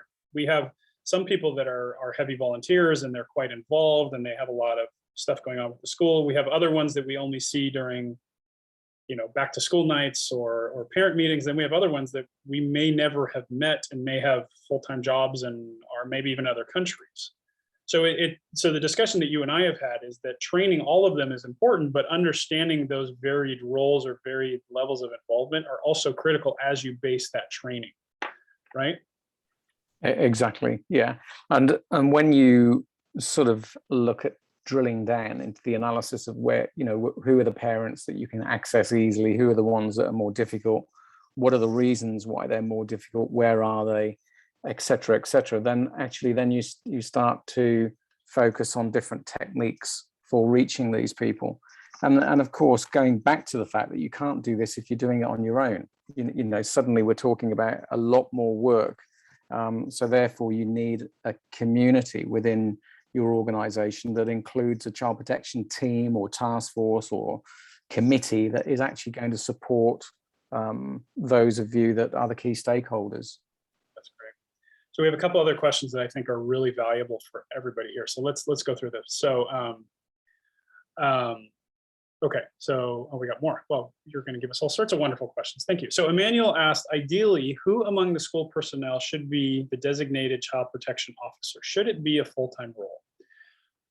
And I'll give my little bit of this question, and maybe Chris can expand on this a little bit. That should it be a full-time role? Who should be that person is very contextual to your school.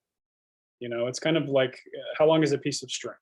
So there are a number of elements that need to be included in the decision making on who and what and how. We've actually produced, and our last webinar will be on the role of the designated safeguarding lead, where we address that. But my big answer to that would be what works best for your school in terms of resourcing, context, culture, and needs. The one piece that is rather universal that I will say is that the designated safeguarding lead, whether they are full-time or part-time or an extension role or whatever, needs to have reserved time and resources and flexibility to address things when they come up. Those are elements of success. Do you want to say anything more on that briefly? We've got about 3 other questions that we need to address here, Chris.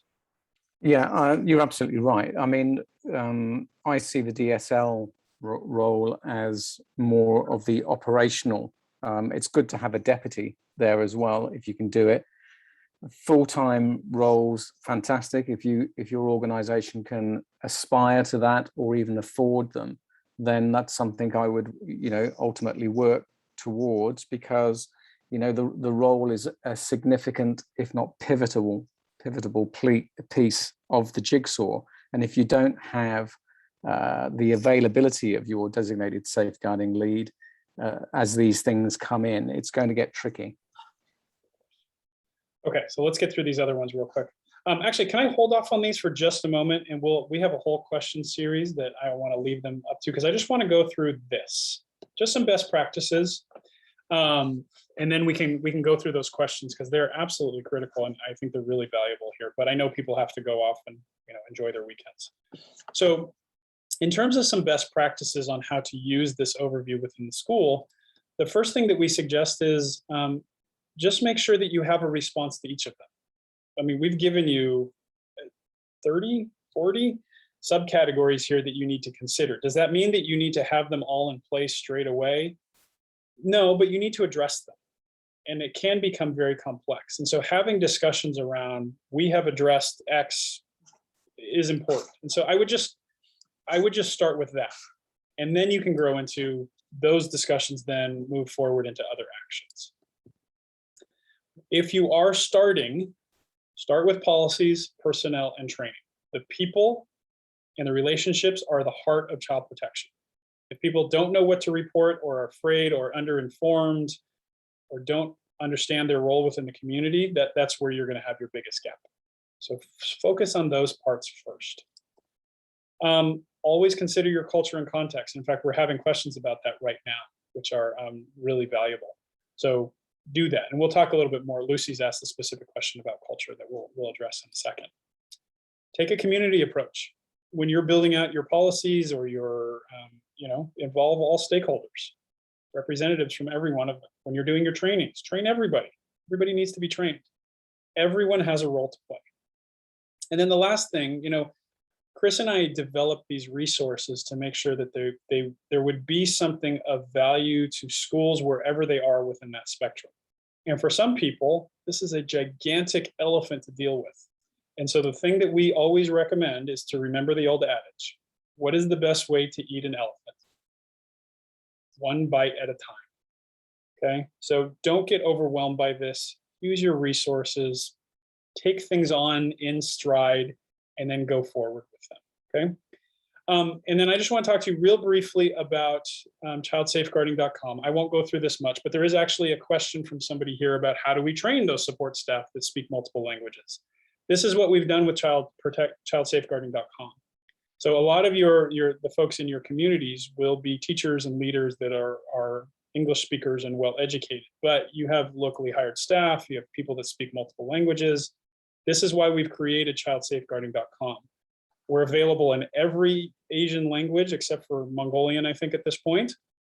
So anybody can take this at your campus on demand through our web-based platform, and we have people using it all over the place.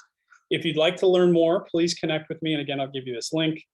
And because you showed up at the webinar, we'll be happy to give you a complimentary seat if you want to try it out. I think a number of people that are using childsafeguarding.com are already on this list, so that's great. A couple of resources that we're going to share with you. So Chris mentioned about the UNCRC, that's up here, the task force, some other items that we'd recommend you just take a look at for some help.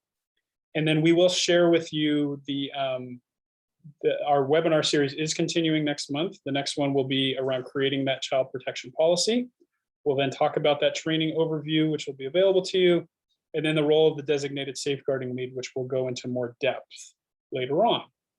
And then what I'd like to do is just answer questions. Before we do that, just a final wrap up in terms of what we're going to do here specifically is that when we're done here, you'll get a copy of the slides, as I mentioned. I will share the recording with you as well. Every single person that's attended here will get a certificate of attendance. And then if you'd like to try out childsafeguarding.com because you have these needs for training in your local community, I'm happy to talk with you about it and give you a complimentary seat to give it a go. If you want to ask Chris any specific consulting questions, his email address is here. You can contact me. And I think what we'll do, Chris, is we'll just answer these questions for the rest of the time. So those of you that have additional questions or would like to hear some of the responses, stay on. Otherwise, thank you for joining us, and we'll just go forward with these questions. Okay. Okay. So where we left off, we talked about the full-time role for the designated safeguarding lead. The next question is from Berna, and she says, in our host country, physical punishment by parents is traditionally accepted. Where and how do we draw the line on child protection reporting? What do you think on that one, Chris? That's a challenging. Yeah, I mean, corporal punishment is a big subject. One of the reasons I mentioned it earlier around policies, if it's particularly relevant to your country. I mean, the reality is that I think that the standard of the UNCRC should stand. Corporal punishment is not acceptable within that standard as a foundation. And it's something that the United Nations is trying to eliminate worldwide. It's a massive challenge, and there are pockets of this where it's still the cultural norm. My personal view is that most international schools, because of the nature of the international school itself, this should be recordable. Every incident should be recorded, and you don't know how big a problem it is until you actually start capturing the data on this. And I think that if it's becoming significant, then you really do need to start looking at not just a policy and procedure, but also protocols. And there are lots of schools I've worked with where we've done some protocols around how you escalate this and deal with it, even in countries where this is supposed to be a cultural norm. The fact of the matter is that there are so many reasons why this should not happen, but we need to start thinking about that early on. And one of the things is that you can actually advertise this as part of your policies and procedures outward facing, to try and mention that this is not acceptable at the school. before families come into you. What about the reporting piece? So Berna asked a specific element on that reporting, that if it's happening at home where children are going through corporal punishment and they're showing those signs at schools, and let's say a teacher is noticing it or a bus driver is noticing it, should they be reporting it to the school? Absolutely. Yep, absolutely. Great. That's a really clear answer. Thank you for that, Chris. Okay. Then Lucy asks, this is a great question about cultural practices. How do we define that? So I'm assuming she's talking about cultural practices within including them inside our child protection program. How do we define those cultural practices? What do you think on that one, Chris? Well, partly this is going to depend on, you know, which part of the world you're operating in, what the host country is, and what some of those cultural norms are. One of the best places to go to start with, I think, is with your child protection team or your committee, is to actually have a look at the last United Nations inspection that was undertaken in your host country. It's all available nice and clearly on the UN website. Dig out the report, which is publicly available, and you can see some of the cultural aspects that are challenges for the United Nations that they're drawing attention to. And then you can start thinking about those as to whether or not they're issues for you in your day-to-day operation at the school. The other element of cultural issues might also come in from the fact that you may have 60, 70 different cultures at the school, and each of those cultures are bringing their own culture into that school with you to have to potentially deal with. So it's thinking about those aspects as well, not just the host country that you're in, but also the mix of cultural experiences within the school and how some of those things may play out. So it's a mixed bag, and it's certainly worth exploring. So Lucy then clarified that she was talking specifically around the cultural elements of this physical punishment piece, but I think we addressed that. So hopefully we addressed your question there, Lucy. Thank you very much for that. Okay, so Kathy gives us a question that could be very interesting for all of us who've lived through this, but you by far have more experience on this question than anybody else, Chris. So I'm going to leave this with you. You have referenced the GIST case multiple times. Obviously, all aspects of this webinar pertain to avoiding preventing incidents in school communities. But I was wondering, what's the biggest lesson learned in this case? The top piece of advice for institutions? And maybe we can limit this to one, because I'm sure that alone could be a 3-hour webinar. So what is the top piece of advice from the GIST case that people should take from your experience? Yeah, I mean, that's a massive question, and it's a webinar in its own right.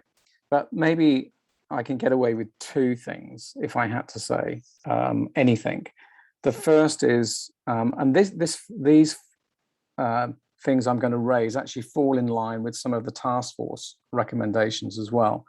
But first of all, you need to have access to 24/7 to experts or specialists that you could contact at any time of the day or night in various parts of the world, who you can actually get support or advice from on something that you're not clear about. That's number one. I mean, effectively having these people's names and phone numbers on speed dial, ready to go. Number two, and the reason I say that is because sometimes these cases are so complex that even with all the training that you've had, you do need to get some specialist input. And that particular case was one of those. So that's the reason why you need it. And hopefully you'll never have to use it, but you've got it ready if you ever did need it. Number two, I would say that you need to have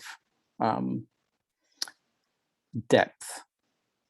And what I mean by depth is that you need to have not just one person in your school taking responsibility for child protection issues, which is the model in some cases, but you need to have significant numbers of people who are well trained, certainly to the specialist level, who understand the complexities and the nuances of child protection and how it operates.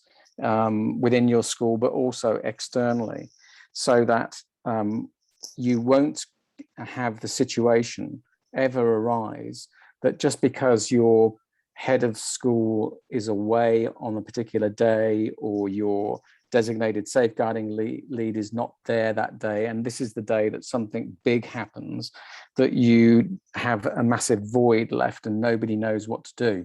That's why you need breadth and depth of staff that are trained. And so this is not about just having the one DSL. This is about having a group of stakeholders, safeguarding stakeholders that are trained to this level. Okay, Jan asked the question, is it mandatory for WASC schools to put the specific child protection information onto the school website, number one? Number two, any successful experience of training to the service staff who work with the canteen, dorm, or gardening, etc.? So we actually have direct knowledge of this, and I know somebody also is a WASC consultant that helped with that. WASC has asked us to provide some training materials for schools around their child protection training standards. What the accrediting agencies will not do is give you specifics of you have to do it this way. So there is no specific around you have to put your child protection information on the website, but they will ask, how do members of the school community know and have access to your child protection policies? And this is obviously the best way to do it. So that's going to be kind of the roundabout answer to that question. And then any successful experience of training the service staff that work with the canteen, dorm, gardening, et cetera. And obviously that's exactly what we do at childsafeguarding.com. So I've got about 160 successful cases of that. Jan, if you want to contact me, I'll reach out to you as well. We can show you what we're doing to help you in your school. Okay, here's the next one. Amber asks, recruitment season is right around the corner. Any suggestions on screening questions that can help identify predators or abusers that would pass a background check, but still be present as a danger to children? What do you think, Chris? Any specific questions that you would recommend in that screening process? I mean, this is another topic in its own right, so it's massive. So to try and just pick one or two things is difficult. Needless to say, the first thing is to actually include questions in your recruitment process that are linked to safeguarding and child protection. That's the first thing. And I think if you can think of it this way round, that what you're trying to do is assess, because an offender is never going to declare their hand in an obvious way. So you have to do this in a little more subtle way. And it's really to process the question through using the opportunity to assess attitudes, values, and belief systems. So if you can manage a question that way and probe the question, either an example that they've experienced personally that they've dealt with, or an experience that they have seen play out at their own school previously, or even something that you present them. Either way, you're looking for that sort of attitudinal response, how they would deal with these things, what they would do, not necessarily about procedure.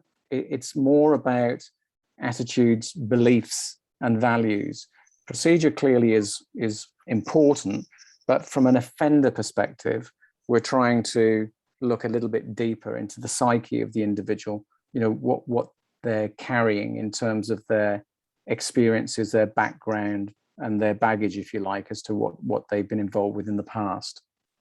Can I kind of go off on that a little bit too, Chris? Because it's an interesting question around identifying potential dangers rather than preventing them.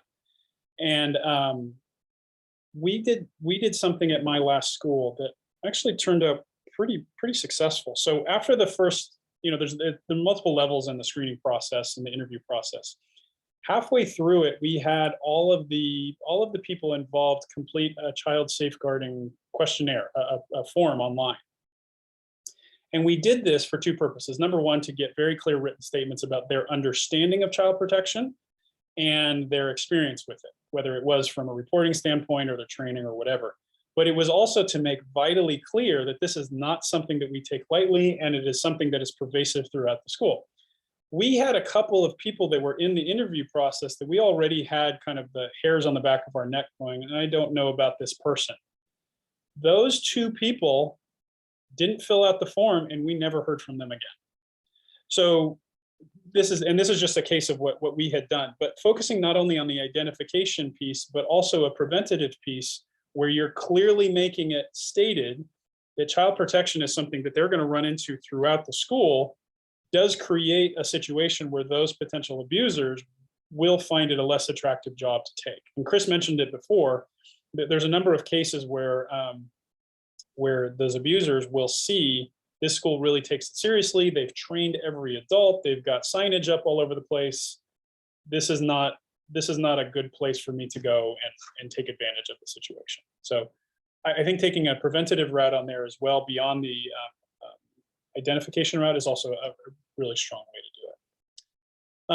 Okay, next one, somebody asked, is there a willingness or plan to share contacts of people on this webinar?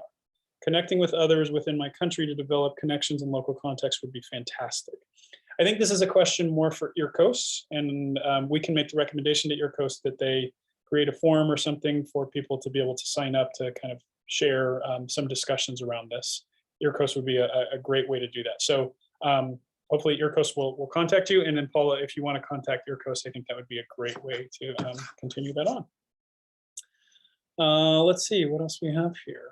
A lot of very positive statements. Thank you all very much for all the positive statements. Any last questions that anybody has?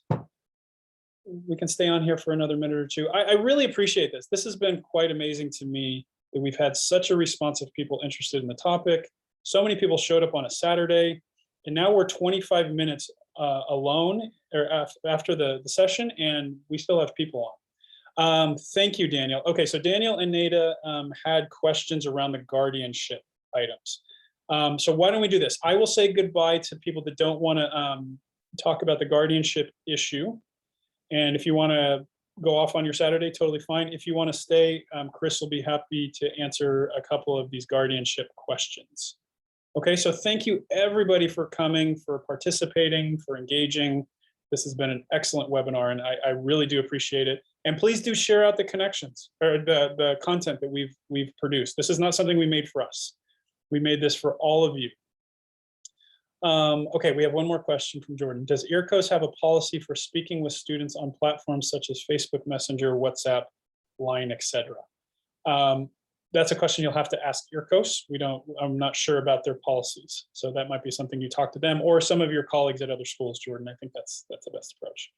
Okay, I'm going to scroll back up here and get to the guardianship questions. And Chris, if you don't mind, if we can take a few minutes and cover some of these guardianship questions, that would be great. We have the small problem that so many people have shared information. Here we go. Okay, so Jenny, let's start with Jenny's. Jenny says, how much involvement does the school have regarding the guardianship arrangement? How do we hold the guardians accountable if the school is not involved?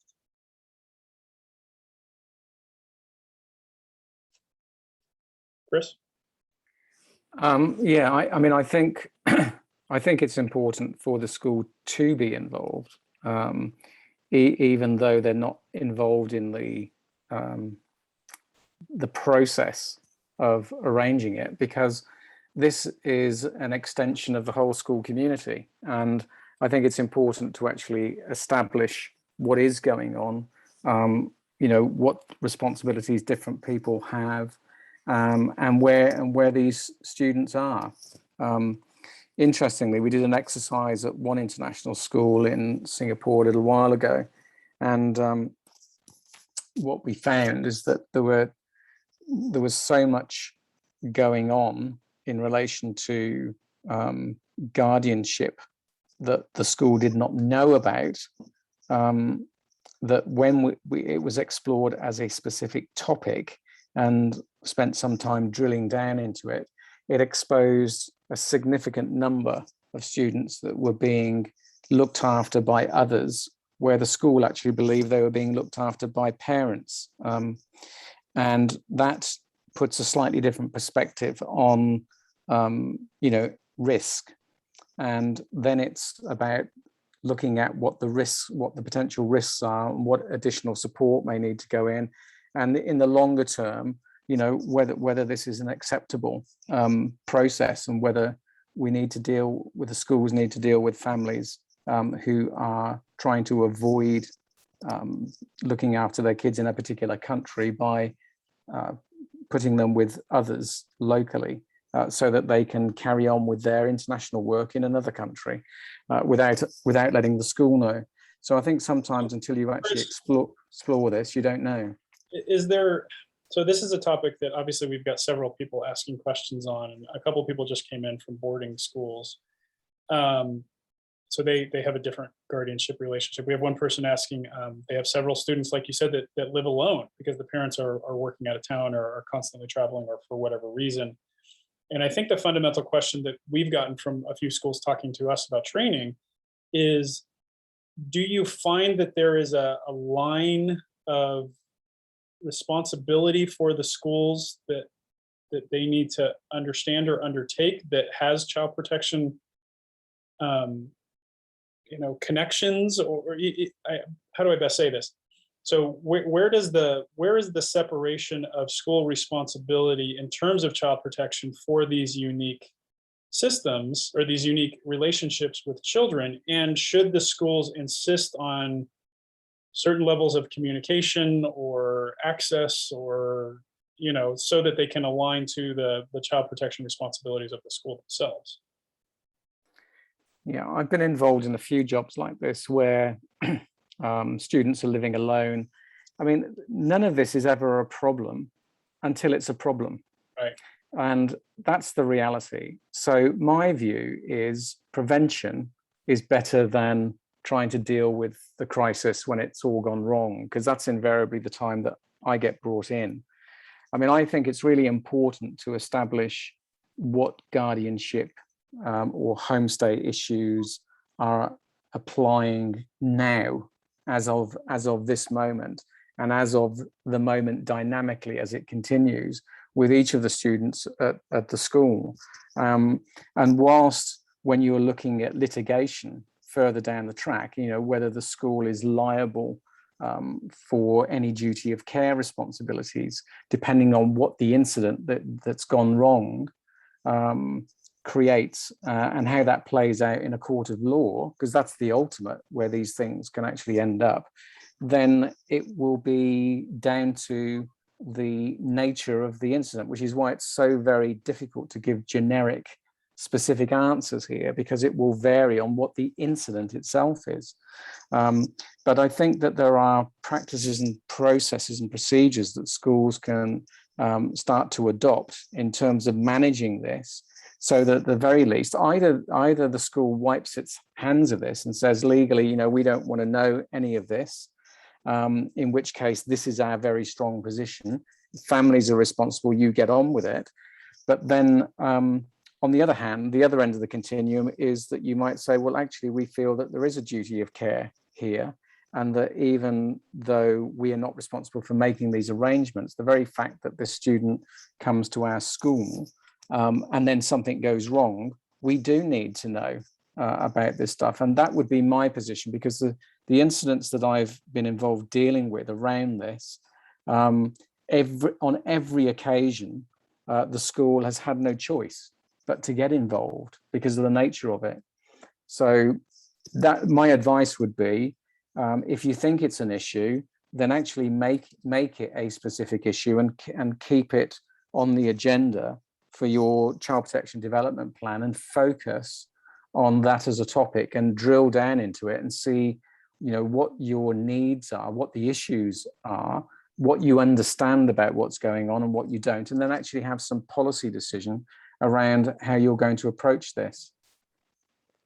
Fascinating. So we have a question here, and you've addressed it somewhat, but maybe we need to drill down a little bit more. Does duty of care come into this situation? And I'm thinking about the requirement and the legal elements, but is it fair to say that the duty of care aspect of this is not necessarily situational, but it's contextual to the relationship the child has with the guardian or whether they're alone, and the duty of care legal requirements for the country? Yeah, I think it varies. It will vary, particularly on the specific incident. But as I said earlier, I think that every case that I've been involved with, the reason why the schools have actually had to get involved is because there was a clear trail to duty of care for that organization. And I think once you as an organization become aware of a child home alone, for example, then actually you can't unknow that information. So it's really important as you glean this information and this data that you actually record it, that you do something with it. And as Lord Laming said, doing nothing is not an option.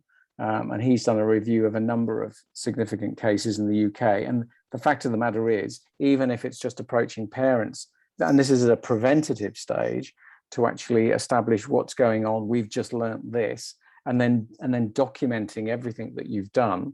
And if you're not happy with it, you know, moving it up the sanction level as to what you're prepared as an organization to do about it. Because I mean, the worst case scenario, as has happened in a number of cases that I've been involved with, is, you know, significant harm comes to these youngsters, and then, you know, you're playing catch up.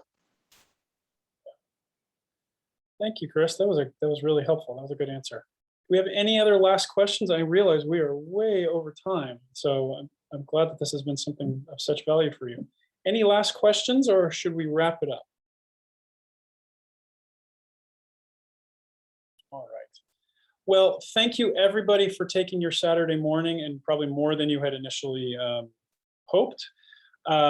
It's been a wonderful discussion. I'm really happy that this has been of value to you. I really appreciate all the thank yous going on here. I think that everybody has won with this. Chris, your insight has been spectacular. Thank you, IRCOS, for allowing us to do this. And we really hope that everybody can join us for the next webinar. All right. And with that, I'm going to end the recording.